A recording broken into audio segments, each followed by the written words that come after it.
Focus. Are we filming? Yeah. Oh, blarney. Hey, welcome to the Whole Loaf, a holistic approach to building strong relationships and healthy lives, or something like that. Healthy lives and strong relationships. I have got to get the title of our show down, and I got to figure out what it is. Get a cue card. Anyway, my name is Paul Bertzloff. I am here with Deborah Murray, food stylist to the stars and author of 17 different cookbooks, and my wife of 28, going on 29 years, Suzanne. And this is our, what is it? Our St. Patty's Day special, if you could not tell. Yes. Yep, if you could not tell. So I got to start off. I got to start off. I got to hear this. What did the homesick Dubliner say on St. Patrick's Day? No. The homesick Dubliner, that's a person from Dublin, Ireland. Okay. Right, What did they say? Yes. What did they say on St. Patrick's Day? Irish, I was home. I know. They only get worse. They only get worse. Yes. So we have an awful lot going on here, and we've got some good home-cooked recipes, I guess you could say. Exactly. So some different traditions, some different ways of doing things. I am actually, they're going to let me cook a little bit tonight. We're and excited. So Which means possibly less talking and more no. It doesn't mean it's going to be any shorter. I'm still going to be talking. I'm still going to be sharing with you. But I'm going to share with you one of my recipes for corned beef that I absolutely positively love. And it was a person from my old church up in St. John, Ocala, Marie Tillis, who actually shared this with me. So I gave Marie credit out there for this. But you know, St. Patrick's Day has not always been this ruckus holiday. Right. Okay, it has not always been celebrated with huge parades and green rivers and drinking a bunch of green beer. Okay, it wasn't always celebrated wearing green. And so it just kind of developed like that over the years. So actually, St. Patrick's Day, you ready for this? Yeah. Was established in 1631. And it started off as this modest kind of holiday, a religious holiday honoring Ireland's patron saint, St. Patrick, who actually died on March 17th in 461 AD. All right, and so it started off as this modest little holiday. And it was during the 1900s when on March 17th, Irish immigrants who lived in the United States started celebrating St. Patrick's Day. And so they started wearing green, they started eating corned beef and cabbage, and they started celebrating St. Patrick's Day. I read someplace too. Yeah, with the parades and everything. I read someplace that it was actually started in St. Augustine as well. But I'm not sure that that's true. I think it was New York City. But St. Augustine, Florida's got something to do with it as well. And it's really kind of interesting because on St. Patrick's Day, you know, I don't know about you, but I automatically think about corned beef. Yes. All right? I mean, I just, for some reason, I love corned beef. But in Ireland, corned beef is not that popular. Right. Yeah, so it started off here with the celebration in the United States that corned beef and cabbage became popular. And I thought it was kind of interesting. Deb was sharing with me before we started filming here. That's because corned beef is basically salted beef, right? That's It's right. pure beef. It's not beef that's cooked in corn. Yeah. There's no corn in it. They called it corned beef because what would happen is the salt granules that they would preserve the meat in were as large as a piece of the corn. Okay. That's why they started calling it corned beef. But back then, the Irish people would actually raise the cattle, but they never got to eat the cattle. So they would prepare it, put it in the salt, and then it would be take off to be sold. So when the Irish Americans here in the United States, when they saw it available for sale, it warmed their hearts that was something that was from their mother. It reminded them of home. Yeah, and that so makes sense. and so corned beef and cabbage became more and more popular. Exactly. So St. Patrick, or the patron saint of St. Patrick's Day, is actually known for bringing Christianity to the island of Ireland. He did. Or to Ireland. And you ready for this? He lived in the 5th century, so he lived in the 400 ADs, and he was actually born in Roman Britain. So he was not even Irish. Wasn't even Irish. Somewhere around 14 or 16 years of age, he was actually captured by Irish raiders, Irish pirates. And they took him and they basically made him a slave where he lived in Northern Ireland, and he served as a shepherd. Yep. And then somewhere around the age of 20, he was able, we're not really sure how, but he was able to escape his captors. He made it back to England. He studied for the ministry, and then he felt the call to go back to Ireland and to bring the gospel to Ireland. And you may have known there's several different legends out there that talk about St. Patrick, about this most famous religious figure. One of those includes the famous story of how St. Patrick drove all the snakes out of Ireland. And there are no snakes in Ireland. And they attribute it to Patrick, and well, that's kind of a fallacy. And you know what's really kind of interesting? It's because I was kind of Googling, like, why are there no snakes in Ireland? Right. Okay, trying to look for the answer. And what was kind of funny was the first story that popped up. It was on March 5th so just a couple of weeks before St. Patrick's Day, March 5th of 2020, that the country of Ireland, 2020, that Ireland recorded its very first poisonous snake bite Right. on March 5th, 2020. See, there were no snakes in Ireland, Right. but it did not prohibit people from having snakes as pets. Right. They finally got out, and so now there are snakes in Ireland. There So you now go. we got all kinds of stuff going on here. We're gonna jump into this, but just a quick note. Yeah. You know, Irish, we're not known for green. Right. I mean, isn't that amazing? Yeah. You know, Ireland, the initial color of the flag was blue. I did not. Yes, it was blue. But it was Henry VIII claimed himself to be king of Ireland in the 1500s. And Henry VIII's flag was blue. And so in the revolt of 1641, the rebellion against England, well, the Irish started wearing green. And hence the famous green colors. I like that. Yeah, yeah. And Yeah. I wouldn't mind the blue either. yeah, I don't know. But anyway, I don't have any green. This is like the only green I have. I'm a winter color kind of guy, you know, anyway. But you know, one last thing, it's like, he often used shamrocks. You know, Right. St. Patrick is famous for shamrocks, right? And that's because he used the shamrock to describe, but this is a poorly No, this is a you know, four-leaf, yeah, never mind. But the shamrock to describe the Trinity. Right. And he used it, tradition I has should write you one. that he used it as an evangelistic tool. But St. Patrick, he went back to the place that held him as a slave. And he served there for 40 years, spreading the gospel. And so St. Patrick was truly a servant leader. Yep, he was a servant in the greatest sense of the word. And that's what we're going to talk about tonight. But I'm going to share with you first. I'm Speaking going of to serving. Yeah, speaking of serving, we're going to talk about serving some Let's good start old serving that corned beef. And my very simple recipe is we just take corned beef, okay? And I think it's, who'd you say's got it on sale right now? Aldi's has it on sale. Aldi's Aldi's has has the best price. Okay. Everybody else is almost $4. Okay, yeah. So, you know, and so I just took a thing of corned beef. You take it out of the package, fat side stays up. Right. Okay, and that's because the fat side will do what? It keeps it It kind just of bastes the meat, makes it, tenderizes it. tenderizes as it, keeps it emulsifies. moist. Yep. And so I use the The spice flavor packet, packet. the flavor packet that comes with it. I just sprinkle it on. You can take either a little bit of beer and pour some beer in the bottom of the pan, not a whole lot, just a little bit, or even just water. Make sure it's wrapped up tight. I used aluminum foil on one. I put a lid on the other, Right. and I cook it at 325, 1 hour per pound, or until it's tender. You take a fork into it and make it tender. And so after it's cooked for several hours, like each one of these cooked for about 3.5 hours today. What I do, and this is my secret. I'm Okay, excited. this is my secret. Shh, don't tell Suzanne says anybody. it's outstanding. For It corned really beef. is. All I do is I take brown sugar. Okay, so I take, eye it up, right? So take some brown sugar, and then I take some spicy mustard. Okay, that's all it is. Some Dijon or some spicy mustard. And I'm not a real big fan of mustard. I love I am not. I'm not a fan of mustard or ketchup. And you just mix up some brown sugar and some mustard. And that's all I am doing here. I'm going to make it into kind of a paste. Yep, and I'm going to put the paste on top of the corned beef, and I'm going to stick it back in the oven. And I'm just going to let it just kind of cook a little bit, kind of caramelize, and then pull it out. You normally let it sit for about 10-15 minutes. Right. It needs to cool a little bit. Let it rest. You cut it against the Across grain. it. Yep, important that you cut it across the grain.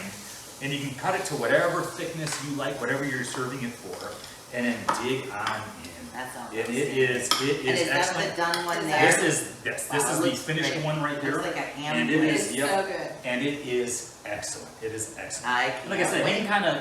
can kind of direct the taste of it. If you like a lot of mustard, use more mustard. If not, but it is excellent. It is excellent. And It's so simple. It is. It's very simple and it is very good. And trust me, you'll enjoy it. I And like you it. use the little season pack it comes with, is that correct? Correct. Yep. Okay. I do. Yep. Which is basically pickling spice, just so you know. So if you ever wanted to if you ever got one in and you didn't have it, or if you wanted to enhance on the flavor, just buy a bottle of pickling spice. Oh, That's perfect. That's all That's all it is. Yep. And so that's the paste that I use, and I just pour it on top, spread it out, and then I go ahead and I continue to bake it. Now, do you keep it covered when you're baking it? I do now? not. So at this Okay, point so now here- we want it yep. crispy. Yep, and I will even at times if I need to, I'll even turn the broiler on for a few Oh, minutes nice, as well. nice. But just make sure that I think you're making a ham. it is. Isn't Yeah. that great? I Yeah. love that. Very simple, and it is excellent.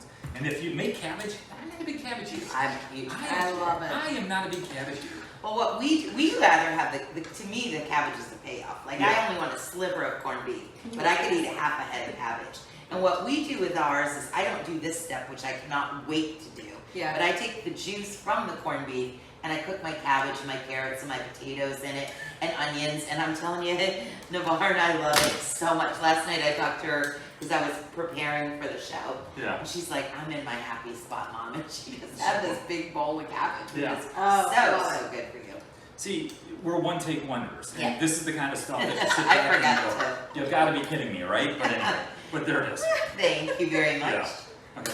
But as far as the cabbage, if you're gonna cook cabbage, you know, we normally just boil it, right? Right. Or you can steam it or whatever. But your recipe for it came out absolutely excellent as well. And that was just cooking it in the broth. Now, if I'm cooking it, in a pressure cooker, it's 10 minutes with the broth. But if you're using the stovetop method, I do almost an hour. I like it very tender. Yeah. But the pickling spice and the brine from the corned beef, and we use beer. We use 1 can of beer to 1 brisket. Okay. And what I found with the beer is, obviously the alcohol cooks down, but the malt and the flavors of the beer go well with the brisket, but it also decreases the saltiness. Yeah, and I just had a little bit for cabbage, and it is excellent. It's So really you just good. take the leftover juices. Yep. Take the brisket out, take corned beef out, just use the juices, cut up your Outstanding. cabbage, and let her cook. And it is And outstanding. speaking of let her cook, Yeah, let her cook. I can't wait to What are you taste cooking over that over Well, there. just so y'all know, we have 5 recipes we're sharing with you tonight, so we're gonna go through this pretty doggone quick. So this is gonna be a Reuben dip, and it is excellent. And if you have extra, Corned beef. Corned beef. thank you, corned beef left over, you're just gonna cut it up in little fine pieces, and then we're gonna add a little bit of Swiss cheese, cream cheese, a little bit of sour cream, Thousand Island, and of course, some sauerkraut. So right now, all it's doing is just making sure that everything is cooked down, or you can actually bake it, but it is ready for you to You try. gotta try it, Paul. So, So I've got one of my pretzel chips here. Is that what I'm doing? yeah, And you gotta remember, Suzanne, too, like I myself, I could eat this whole corned beef in one sitting. Yes. The day after St. Patty's Day, the $4 a pound corned beef is down to It's like $1 or cheap. something a pound. That's when you load up, and then you can do things like make that Reuben dip. You know what we used to do with Right. Reuben dip up in Minnesota? The next day, we would refrigerate it, and then we'd take a little melon baller, turn it into little balls, roll them in panko, and put them in the air fryer. So we'd make Reuben, like little Oh. bite-sized sandwich balls. They were delicious. Yeah. But it's all the flavors. It's just I There's love actually a local restaurant that does that. They sell the Reuben balls yeah, following. they're so good, but it's all those same You like it? ingredients. That is amazing. Okay, that right there, I told you, isn't that absolutely, outstanding? positively And amazing. Suzanne put a twist on it with some of her little, I never had sour cream in it. I love the idea of the sour cream in it. something easy, right? I love it. All right, Yes, excellent. so Okay. speaking of leftovers, this is what we do with our leftovers, Navarre and I, because again, we love corned beef. I'm not Irish. My late husband was, and my daughter loves being Irish. She got married on St. Patrick's Day. You both were at the wedding. I did it. You Yeah. did the Yeah, I did wedding. the wedding, uh-huh. You were at the wedding. I mean, it's one of those holidays we adore. So what we did is we brought in a food truck for the wedding. I And for remember. the appetizers, we were serving corned beef tacos. So what you're going to do is we have the little street corn tortillas. I'm taking some corned beef. I'm taking some of my cooked cabbage, but I also like to have a little bit of crunch. So we're gonna put a little bit of raw cabbage in there. And then Paul and Suzanne, the secret sauce is what makes it. We're gonna take Secret sauce. Guinness Stout, and I'm gonna post it for you. You need to make these with your leftovers because your family's gonna go crazy. And it's just a fun way to change up the tradition. So take the Guinness Stout. I What are we mix doing? it with horseradish. Oh, I wasn't supposed to open this? Don't let it go to waste. We're gonna mix that with horseradish, Okay. with some sour cream and a little bit of mayonnaise, and this is what you get. And I had already pre-done it because I knew we had a lot of recipes we wanted to get to. But see what you think about that. The horseradish works back with the corned beef. The Guinness just works so good with all those flavors. Mm. Isn't that nice? Ready, Susan? You wanna try one? It's Just little, so- they're just little I'll flour just take a tortillas. bite of his. Yep. Okay, that's Just- right. Yep, You guys little flour kiss, so thing. you Yeah. can have the same Yeah. food. Excellent, excellent. Isn't that Yes, fun? yes. So now that we're on the subject of Navarre, real quick, I'm gonna post this recipe, but these little cupcakes are just amazing. Awesome. Yes. Because you know, you get the saltiness going on all day. How about some fun dessert? And Suzanne's got a really great dessert. Mhm. This little cupcake You take chocolate cake mix and you put a cup of Guinness in instead of water. Okay. You do the eggs, you do the oil. So that's the cupcake has Guinness in it. The filling in the center, if you open this up, the center has chocolate ganache in the center. So instead of putting vanilla, ganache is melted chocolate and heavy cream. Okay. Instead of vanilla, we put Jameson's whiskey in it. And then the buttercream has Bailey's in it. Have you So had it's any got- today? So it's got Guinness, Irish whiskey, and Bailey. Yes, you get a little sugar and you get a little. Yeah. You get a And it little is happiness. excellent. A It is little bit of moist. something. So when we brought these in and we're setting up, it's like Don't I feel could very not, spoiled. I could not help myself other than taking one of those cupcakes. So I went right for the chocolate cupcakes. Once again, absolutely excellent. Well worth the work to put into that. Yep. I'm sure that's a little bit of an effort involved in that. There but was, it is but it's so, excellent. and your guests will just go on Yeah. and on and on about Yeah, it. it is absolutely excellent. But I sit back and I think of St. Patrick. Right. He was truly a servant, He right? was. Okay, and so what does it take to be a servant? It's in Philippians chapter 2 that St. Paul was writing, and he said, in your relationships with one another, have the same mindset as Christ Jesus, who being in very nature God, did not consider equality with God something to be used to his own advantage. Rather, he made himself nothing by taking the very nature of a servant, being made in human likeness, and being found in appearance as a man. He humbled himself and became obedient to death, even death on a cross. I mean, if you think about it, what did it take for Jesus to become a servant? He humbled himself, right? I mean, he left the glories of heaven and he humbled himself. He took on human form. He became one of us, and he became man. And to humble yourself, I think in our culture we have this big misunderstanding of what it means to humble yourself. To humble yourself does not mean you think less of yourself.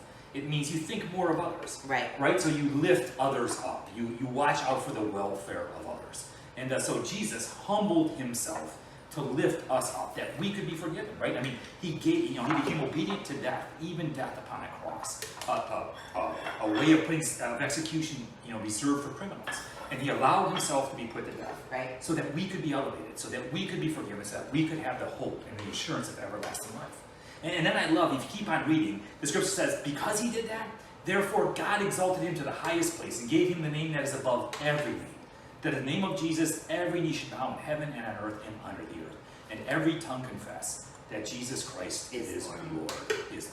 He humbled himself for us. Yep. And because he was the ultimate servant, he modeled that for us. And over again, Jesus taught us that we also should serve. It was in Matthew chapter 20 that Jesus was speaking. And he said, you know that the rulers of the Gentiles lord it over them, and their high officials exercise authority over them. But not so with you. Instead, whoever wants to be great among you must become your servant. And whoever wants to be first must be slave of all. Just as the Son of Man, just as Jesus, did not come to be served, but to serve, and to give his life as a ransom for many. The greatest act of servanthood, isn't it? The greatest act of servant for even the Son of Man did not come to be served, but to serve, and to give his life as a ransom for many. That's what he did for us. He served us. And then he calls us, as somebody who's loved, as somebody who's forgiven, he calls us to serve. And the mission statement of our Savior is live love. He calls us to love Jesus, to love people, and to serve the world. And so I love it, like one of the greatest examples. It was in John chapter 13. We see Jesus washing his disciples' feet. Yeah. Right? This is God Almighty, the one who created and sustains all things, the one who holds all things in his hands. He took the position of the lowest of servants, and he washed his disciples' feet. And he said, now that you've seen what I've done for you, you go and do likewise. And so he calls us to serve just as he served. And so my challenge for this, here we are, we're celebrating St. Patrick's Day. And yeah, we've got on all the green, we got on all the ruckus celebrations and parades and all that kind of good stuff. But if you really look at St. Patrick, I think one of the things that we can learn is humility and servant leadership. He was a servant. And they enslaved him. You know what I mean? Think about that. Talk about forgiveness. Yeah. He was an actual slave that they had stolen from his country, and yet he went back and emancipated them with the word gospel. Yeah, yep. His heart was, he was being called back to it, to the very people that mistreated him, that enslaved him. He went back, he went back and he served. As I said, he served for over 40 years, and the patron saint of Ireland for bringing the gospel to the country of Ireland, modern day country of Ireland. And so where's God calling you to serve? What's God challenging you to do? You know, where do you see a need, or where is God tugging on your heartstrings? Where he's saying, you know what, this is an opportunity, this is an open door for you to make a difference in the life of somebody, or maybe in the life of you know, a community somehow or another. You know, and I always say too, you know, it's like, I always say that we're always looking for the big act, right? I mean, we always want this big impact. We're always looking for this huge change, and it always starts small. It's one step at a time. So I always challenge people, what is one small thing that you can do? Okay, one small thing, because those little things can have huge impact. Okay, and so what's one small thing that you can do to make a difference in the life of somebody? How can you serve? And I don't want to just challenge you to think about it, do it. I challenge you to do it. Because it's kind of like paint, right? Unless you live it, unless you apply the paint, it doesn't make a difference. It doesn't matter. Okay, so you can think about it all you want. Unless you do it, it doesn't make a difference. So what is one small thing that you can do? You're right. So, you know, I see we got one more dessert here, but let me ask you, you know, before we do that, let me ask you, why do people wear shamrocks on St. Patrick's Day? Do you know? I don't know. Why do people wear shamrocks? Because real rocks are too heavy. Shamrocks? Okay, very good. What do we have? What do we have here? That's so easy to follow. Oh, So just take a French vanilla or a vanilla cake mix, and you're not going to add the eggs or the water or the oil or anything of that nature. Instead, you're going to use Diet 7-Up or Diet Tonic. And it does give it a very different consistency. So it's going to get really tall when it's actually cooking, and then it will deflate and what have you, but it's just a different consistency to it. And the entire recipe is a cake mix, liquid, and then a little bit of food coloring. You can make it any color you want. I didn't want to make it too crazy. A little bit of whipped cream cheese, and of course, my favorite. I love that. Yeah, we can't eat that. You need it. So it's That just is so something fun. cute and fun, and it's different. So Kids would love that. they would. Yeah, that's super What did you fun. think? You didn't Especially say as far as anything. it rises. I'd stick with the cupcakes. He loves chocolate. I speak the truth. I'm going to speak the truth. I would stick with the Well, cupcakes. mine's I gonna love take you, a honey. little I love you, more honey. But it's But not mine chocolate. you shouldn't eat and drive. Yeah. Just so you know, Yeah, just there put we that out Yeah, there. the cupcakes, no, they were excellent. Okay. So hey, what do you get when you cross a 4-leaf clover with some poison ivy? I have no Anybody? idea. What do you get when you cross a 4-leaf clover with poison ivy? A rash of good luck. And that's what we hope for you. Okay, that's what we hope God for you. We bless want you you. to be blessed. You have a great week. Have a great St. Patty's Day celebration. Be safe out there. And remember what he is known for. Yeah, it's a great celebration. It's a lot of fun. But remember, he's a servant. And God's call on you is also to serve. To use the gifts, the talents, the abilities that you have been blessed with. The things that make you special to make a difference in the life of somebody else. Love it. Okay, hey, one last one. What's Okay. Irish and stays out all night long? My daughter. Irish that. No. In the college days. What's Irish and stays out all night long? Patio furniture. You get it? Patio furniture. Hey, you have a great day. God These bless. are awesome. And live love. Bye.